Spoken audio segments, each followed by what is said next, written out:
My name is Anna. I am 25 years old, and I want to tell you a story from my childhood. This story is both scary and exciting. I will never forget it. When I was a child, I loved spending holidays in a small village near the city.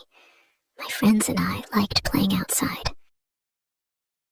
In winter, we played games near a frozen pond close to the forest. One game we always played was hide and seek. On one winter day, we decided to play hide and seek again. There were two teams. One team had to count to 300, while the other team hid. I was on the hiding team. When the counting started, I ran into the forest. I found a good hiding spot under a big pine tree. The branches were low and covered in snow. I thought, this is the perfect place. No one will find me here. I lay down on the cold ground and covered myself with pine branches. The snow began to fall, and it was quiet. I stayed there, waiting. It became dark. The game was still going on, but I did not hear any voices or footsteps. I thought, maybe they are far away, or maybe they can't find me. Suddenly, I saw a light. It was not close, but I could see it moving. It was a flashlight. I thought it was one of my friends, so I stayed still. But then, I noticed the shadow of a person. It was not a child. It was a tall man. My heart started to race. Who is this? I thought. He did not look like anyone I knew. He looked like a strange man from old stories, like a man who lives alone in the forest. I did not know what to do. The man was getting closer. I wanted to stay quiet, but the pine branches under me made a loud crack. The man stopped and turned his flashlight toward me.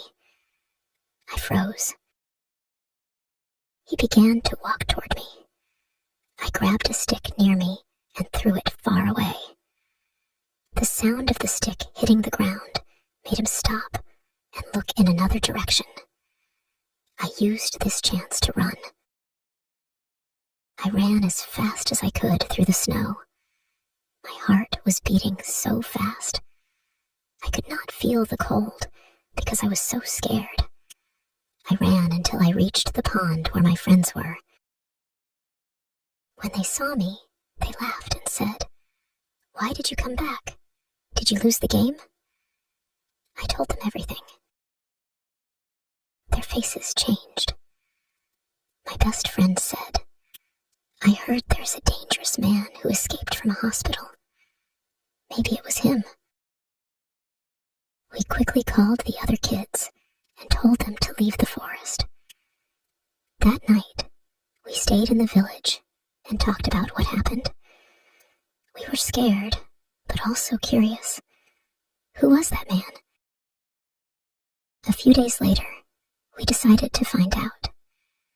We packed our bags with food, flashlights, and warm clothes. We wanted to go back to the forest to look for the man. For several days, we watched the forest, but we saw nothing. Some of my friends started to say, "Maybe you imagined it, Anna." But I knew what I saw. One morning in spring, we met a man from the village. He was wearing an old hunting jacket and carrying tools. He said he lost his equipment in the forest during the winter. Then he added, "I think it was the night you kids were playing hide and seek."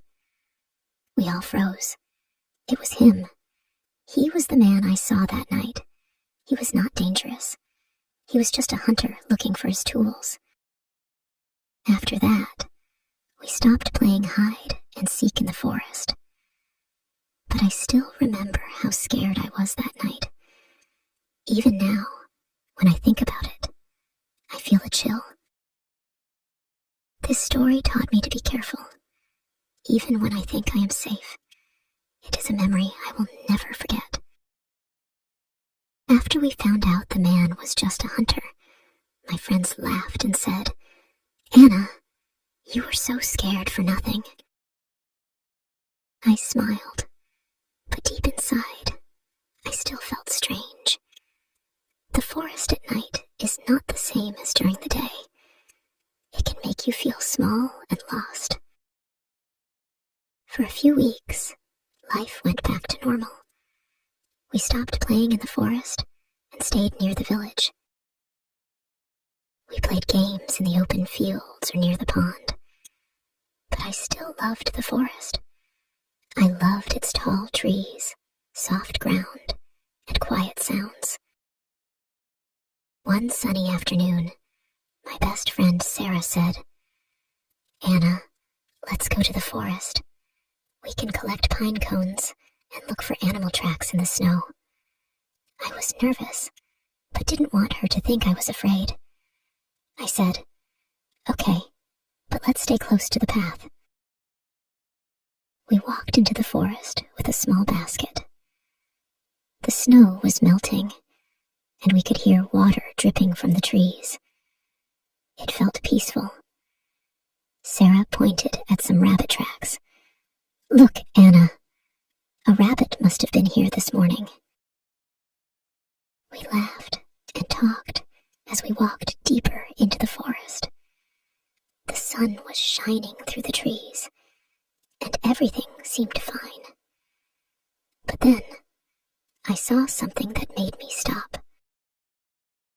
In the snow, there were footprints. They were big, too big to be ours. Sarah saw them too. She said, "Maybe it's a hunter again."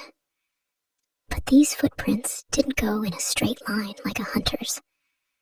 They moved in circles, like someone was wandering around. I felt my heart beat faster. "Let's go back, Sarah," I said. But Sarah wanted to follow the footprints. "It's probably nothing," she said. "Come on, Anna. Don't be scared."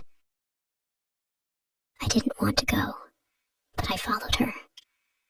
The footprints led us to a small clearing. In the middle of the clearing, there was a pile of sticks and old, dirty blankets. It looked like someone had been sleeping there. Sarah whispered, "Maybe it's a homeless person." I nodded, but my hands were shaking. The clearing felt wrong. It was too quiet. Even the birds weren't singing. Suddenly, we heard a noise. It was soft at first, like someone stepping on dry leaves. Then it got louder, like heavy boots crunching in the snow. Sarah grabbed my arm. "Run!" she said. We dropped the basket and ran as fast as we could. My legs felt weak, but I didn't stop.